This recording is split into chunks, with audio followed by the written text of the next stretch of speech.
approach to business. Welcome, everybody!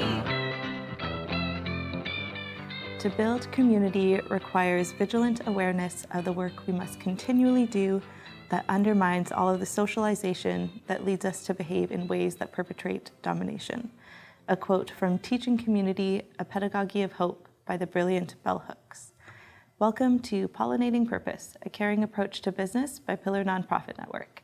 I am your host and occasional cookie monster, Mariam Waliji. I also act as the Social Enterprise Program Manager and Coach here at Pillar Nonprofit. For those of you who are new here, Pollinating Purpose is a show all about supporting organizations who seek to create social impact through their work. Whether a nonprofit, for-profit, or grassroots organization, you'll learn key considerations to building or growing your social impact business in a long-term and sustainable way. Today, we will be chatting with the delightfully hilarious and equally brilliant Janice Byrne from Ivey Business School. Janice Byrne is an assistant professor in entrepreneurship at the Ivey Business School. Her role involves three main areas: teaching, research, and service. Janice teaches, coaches, and nurtures students, entrepreneurs, and student entrepreneurs in both university and accelerator or incubator settings. Her research in entrepreneurship revolves around two main axes: gender and entrepreneurial support. More specifically, she explores the experiences of diverse women entrepreneurs as well as the impact of entrepreneurial supports on marginalized populations. She seeks to better understand the practice and experience of entrepreneurship for those from traditionally excluded groups. Janice is a proud feminist with a passion for education and a strong drive for social justice. In her previous institution, she was director of an entrepreneurship accelerator program for women who had experienced violence or extreme personal hardship. Janice has been living and working in London, Ontario for almost 3 years now, but before that, she lived in France for over a decade with her husband, an entrepreneur, and their two boys. Janice is Irish, hence the delightful accent, and frequently returns to visit family and friends in her hometown of Dublin. Whenever I get the chance to chat with Janice, we always get into some really incredible conversations about how we can reimagine the ways in which entrepreneurial support is offered. I can't wait to chat with her today about the work that she does and her research. Hi, Janice. Hi, how are you? I'm doing well. How are you? Good. Thank you for being here. Thanks for having me. Yeah, I'm very excited about this conversation, largely because we have these conversations fairly frequently, and now it's just on camera, which is fun. Yeah. Okay, so before we dive in, for the benefit of those who don't know you, Yeah. Can you share a little bit about your role and the work that you do at Ivey? Yeah. So I'm an assistant prof in entrepreneurship, and basically an assistant prof or a professor at the business school. We do three things. We do research, we do teaching, and do a service. But the teaching is the thing that probably most people connect with when you think about a prof. So I teach new venture creation is predominantly what I teach, or some variation of that. And I teach that to students or would-be entrepreneurs or would-be student entrepreneurs. And so the teaching of new venture creation basically involves exposing and introducing students, I guess, to what entrepreneurship is. And I particularly focus on, in new venture creation, we particularly focus on idea generation, so kind of creativity stuff. Where do ideas for new ventures come from? If you have an idea for an opportunity, how do you develop that? Then we do stuff on kind of screening of potential ideas and evaluating ideas. How do you decide, is this worth running with or not?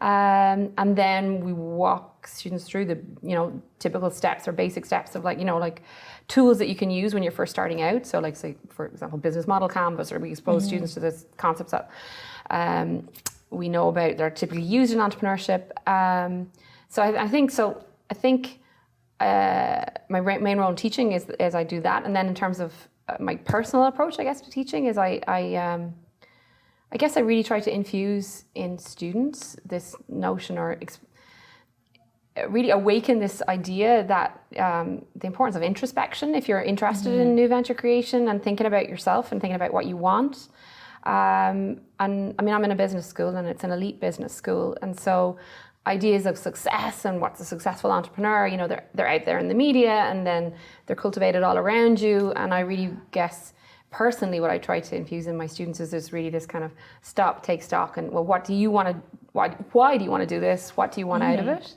Yeah. And yeah, I guess I see my role as kind of an awakener in that regard, I guess. Yeah, we've had the conversation of really encouraging the question of what does success look like for individuals, because the regular rhetoric out there is success is high growth, it's, you know, profit, all of these things, which it can be, and also to what end? Like, why are you looking for those things? So just encouraging those questions to really think about from, you know, both introspection as well as like, how do you fit in this world around you? What does success look like? Yeah, that's interesting and exciting. That's fun. Yeah, I feel like there's a lot of similarities in the role that I play here in, you know, I'm working with folks who have those social enterprise ideas and they're trying to generate and create something. And so it's also a similar sort of thing, but just very two different realms of people who are often approaching us. But we always have a lot of commonality, which is very exciting. So you also do some really fascinating research as well, which I'm always interested in hearing about. Can you share a little bit about the kind of research you conduct and also how you got into that area of interest? I think if I start with the second bit in terms of how did I get into it, it's like, so in the domain of research and entrepreneurship generally, I guess, entrepreneurship for me is kind of about creativity, it's about change, but it's also about disrupting the status quo and freedom and doing what you want to do. And even if it can be difficult and you don't always end up doing exactly what you want to do, they're the aspects of entrepreneurship that are appealing to many and that were appealing to me initially. So I was attracted to the idea of entrepreneurship as a research area to know more about, you know, entrepreneurs who follow this path, this creativity, this freedom, this potential to change and to make the world a better place. And then the gender aspect, because that's the other main. So my research is entrepreneurship, but often entrepreneurship with a gender lens on entrepreneurship. So when I first got exposed to entrepreneurship, I was, you know, there's less women that are entrepreneurs, and well, why are there less women that are entrepreneurs? So that was just my initial very starting question when I was a young research student, was like, you know, why do we have less women that engage in entrepreneurship? And I suppose as the time went on, I kind of started to realize, well, we focus a lot on the women, we focus a lot on the individuals, and why don't they do this? Or when they do it, why do they earn less money? Or why? And it's what I've now kind of come to term, well, it's not me who terms it this way, but it's this notion of the blame the women approach, right? It's like, why? It's like, oh, well, it's something to do with them. And I think as time went on, I really realized, no, there's something more interesting here that we need to look at. And it's like, we need to look beyond the individual. We need to look at the relationships which they engage with, the situations in which they find themselves, the systems and structures in which they exist and interact, and which govern everything they do as they, you know, venture into the world of entrepreneurship. So that was my first initial interest, and kind of like, you know, well, I'm interested in entrepreneurship, and I see that there's less women, and I am, you know, a feminist. So why have we got less women? So that was kind of when I started getting interested in it from a very broad perspective. That was my first interest, and now it's been over 15 years, I think, maybe, or 13 years that I'm working on gender and entrepreneurship, and work on lots of different things. Obviously, now we no longer kind of just, it's not like we just look at, well, women entrepreneurs are like this and men or entrepreneurs are like that. It's the whole notion of intersectionality and appreciating the different types of women that we have and of the different women. There's differences within women, but I've also gotten very much more interested in the systems and the structures and the relationships and that pattern, I guess, how we engage with entrepreneurship when we're a woman or another, or like a marginalized individuals in general. So one of the things, for example, I looked at previously was, so I lived in France, which is where I initially started my research career, and was looking at a program that the French government had rolled out to, promote more women to get involved in entrepreneurship. And if we have more role models, because if we see more women, out there doing this, and then we can do it too, and we will choose to do it. Right. And I guess I took a kind of a more critical approach to it. Like when I looked at the amount of role models, not necessarily, when I looked at the type of role models that were being mobilized, there wasn't a lot of diversity there. And the things that they were saying, it was like all very much like to a certain script, of why they did this, and silencing certain voices and silencing certain experiences within that, in terms of the disadvantages that we can come across. They're not necessarily aligned with just me. They're actually the things that I'm meeting up with. Like, so, I got involved in this because, I was 45 and I found myself out of work, and this is why I went for this. And I remember, like, it was just, there was often a lot of kind of, we're glossing over that.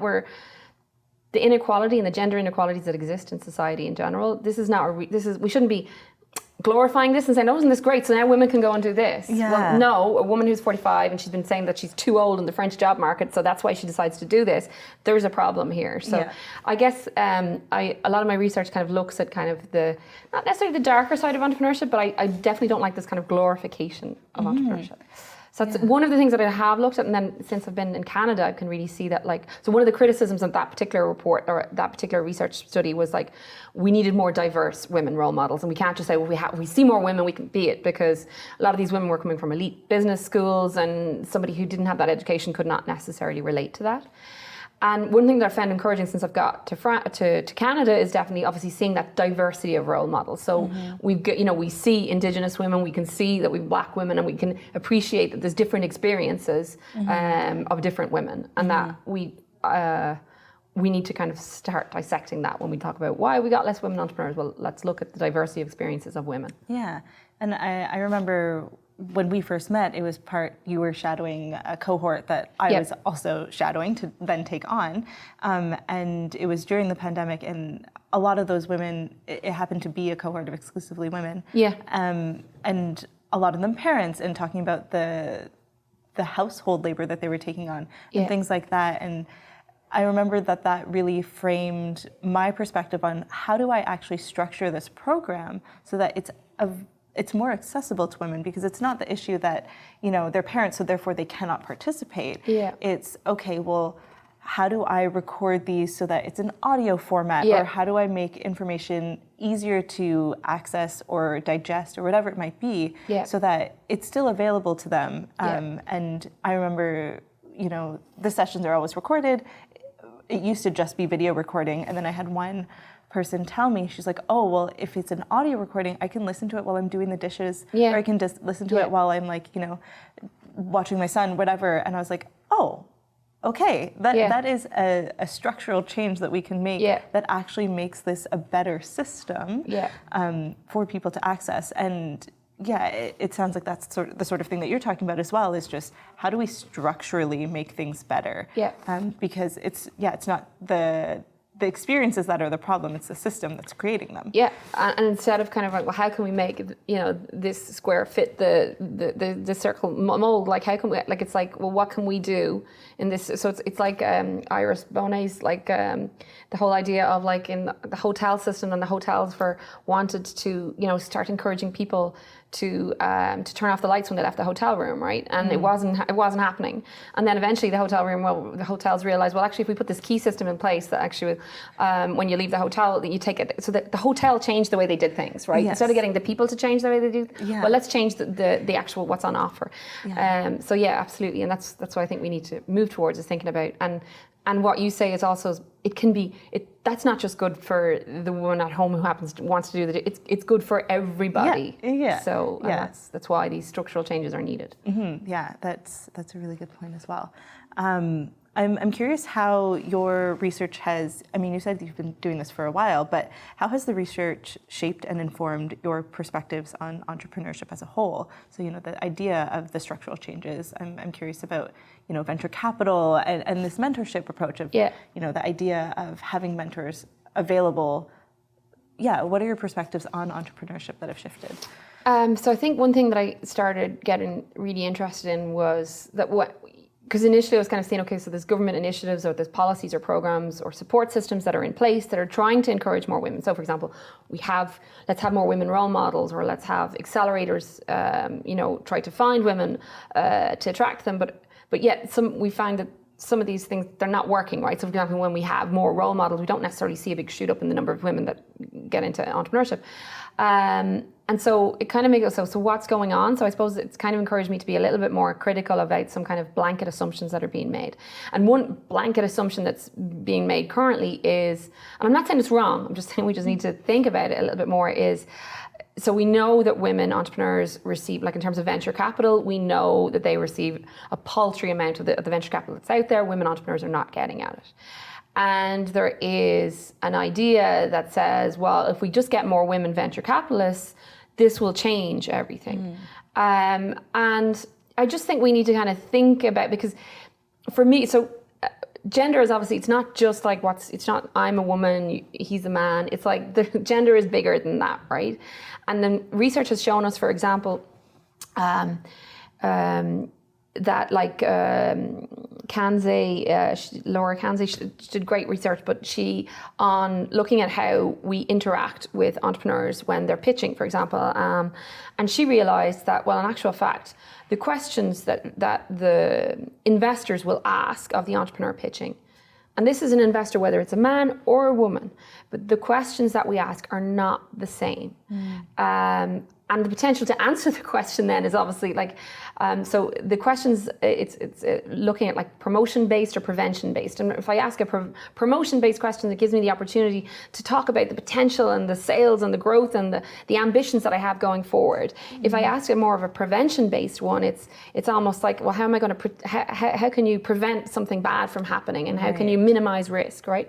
And we realized that when we had a woman entrepreneur in front of these investors, that they were asking different questions of them, and they were asking more of these prevention-based questions, which are more kind of like, I guess, how are you going to defend that that position? Prove it. Exactly, right? And how, so we can see that, as I said, that it's not just if we have more, because the women investors were asking the same type of questions, right? So we all have these biases in our head. We all carry them around. We're not even aware of them, and we reproduce them in our interactions. So the idea that, well, if we have more women venture capitalists will change things, well, not necessarily. So I'm involved in a research project at the moment where we're looking at, like, literally we've just got, it's a colleague of mine in New Zealand, Janice Swale, who's got a lot of, gone through interviews with UK investors and New Zealand-based investors, and I would like to replicate it then in the Canadian context.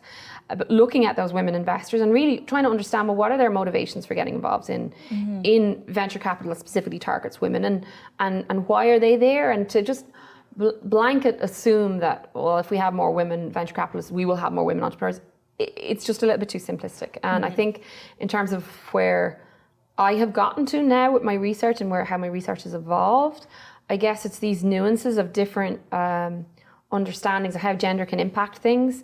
I think that's where I'm at now, where let's not just, blame the women and look at the women. Let's look at these bigger kind of systems and look at, the script that's around us that influences what we do every day and how we interact and the type of questions that we ask, for example. And I'm sure the women investors did not think they were doing that, but they were. Totally, yeah.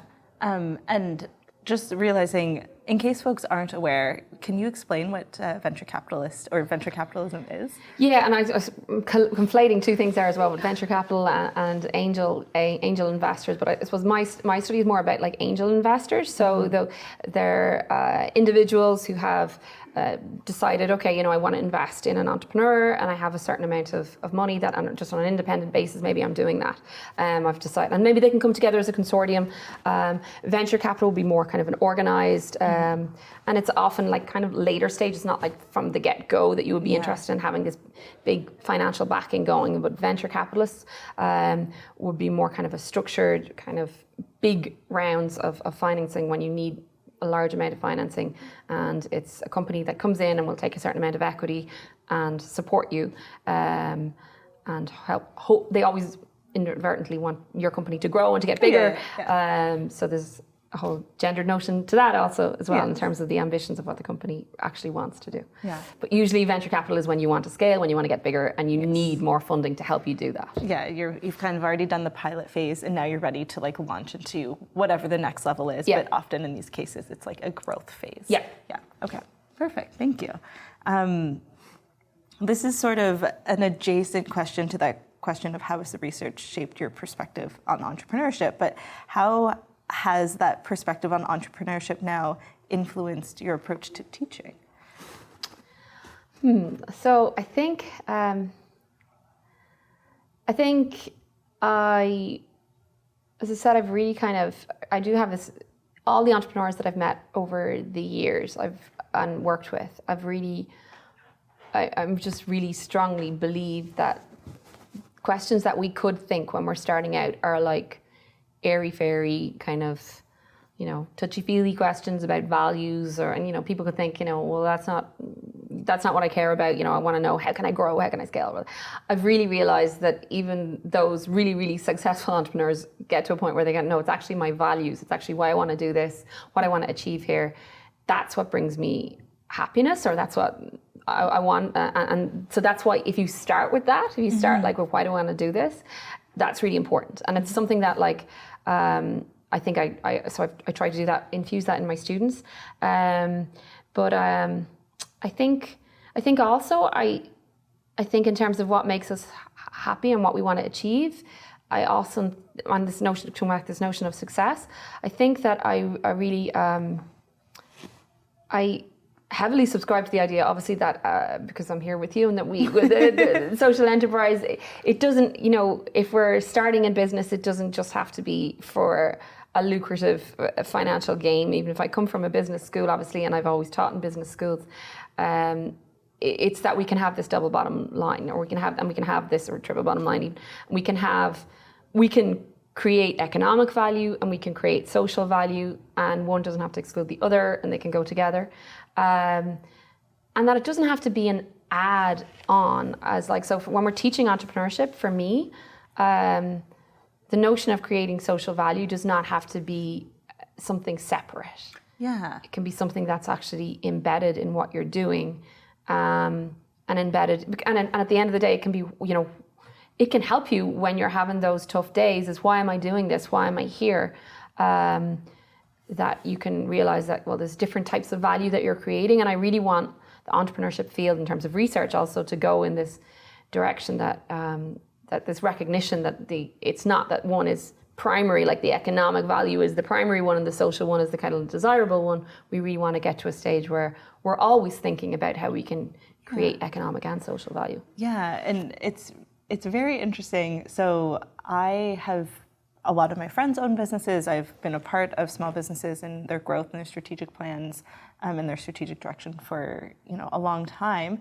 But it was, I think, 2019, I went to Ivey for a pitch competition for Urban Roots London, which is it's a nonprofit, but it has a social enterprise element. And it's because my colleague was an MBA at Ivey.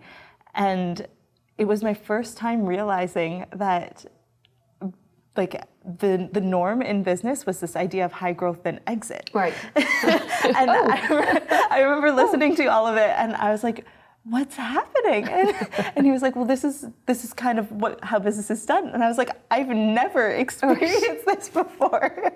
And it was a very it was an interesting moment for me, because I was like, oh, I have gone through my entire life with the notion of business being community-centered. And so it's for sure possible for this to be a foundational element, because they were for-profit businesses. They weren't all nonprofits, but it was this idea that community and people and environment were integral in the decision-making and the foundational elements of these businesses. And yeah, it was my first time witnessing a group, a room full of people pitching, and I was like, why are they all talking about exit strategies? Why are they all trying to leave these things that they've created? And he was like, oh, buddy. But it was a really interesting moment for me, even just in reaffirming that, the community that I'm a part of, the things that we're all validating for each other, they make sense. I also think that's such an important part of those conversations and those teachings is we're able to validate that this is a valid and viable way to do things. Yeah, absolutely. And I think more and more we've got like students who come to business schools who want that, right? I think we can see a generational change, even since when I first started teaching in a business school, which was probably the first time I ever taught in a business school, probably was about 20 years ago. So over that time, we can see that business schools are changing and what students in the business schools want are changing.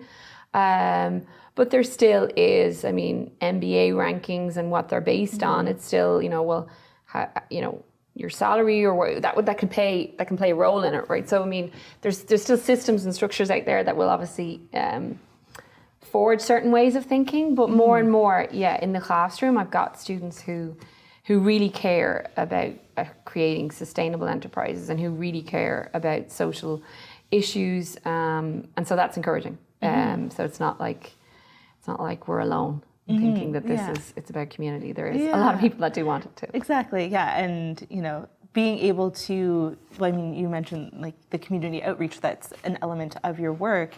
It is being able to have those conversations and seeing how can we further embed that community element into the education that's happening, or the conversations that were happening, which I think is a really important and vital part of entrepreneurship education across the board, whether it's specifically focused on social enterprise like my work is, or it's more broadly speaking. I think having those avenues for folks to say like, well, there's this element of, cultural good or cultural progress that I want to see be foundational in my work. How do I make that happen? Is that viable? To have the tools to say like, yes, it is. It changes the way you do things, and it changes your benchmarks of success sometimes, but yes, it is possible. Yeah, absolutely. Awesome. Okay, before we sort of wrap things up, if folks want to know more about you and the research that you're doing, or things about Ivey, where can they find that information? So I used to be very active on Twitter. Of recent months, I have become a little bit disillusioned with it, but I haven't taken the time to migrate anywhere else, but that's where I was most active before. So Janice is my Twitter handle. France is in the country. Janice, Janice. And then also on my Ivey webpage, just on the faculty webpage, just Janice Byrne at Ivey, and you can see the recent research that I've been involved in, and hope to be involved in more of it soon to come. Amazing. Watch this space. Yeah, thank you so much for chatting with me. It's always lovely. I'm always delighted for any time that I get to spend with you. So thank you so much for being here. Thank you. Thank you once again to Janice for sharing the work that she does at Ivey and the insights from her fascinating research. If you're interested in the entrepreneurial supports offered here at Pillar, you can head on over to pillarnonprofit.ca/social enterprise. There you can find the various programs that we offer, links to resources like this show, as well as our social enterprise intake forum, which will direct you straight to me. And if you have any other questions, you can send us a link through the email or sign up for a newsletter to just stay in touch for the various event offerings that we put on. Once again, I am your host, your guide, your business bud, Miriam Waliji, and this has been Pollinating Purpose, a caring approach to business. Thanks for coming along for the ride, and I am happy that you're here.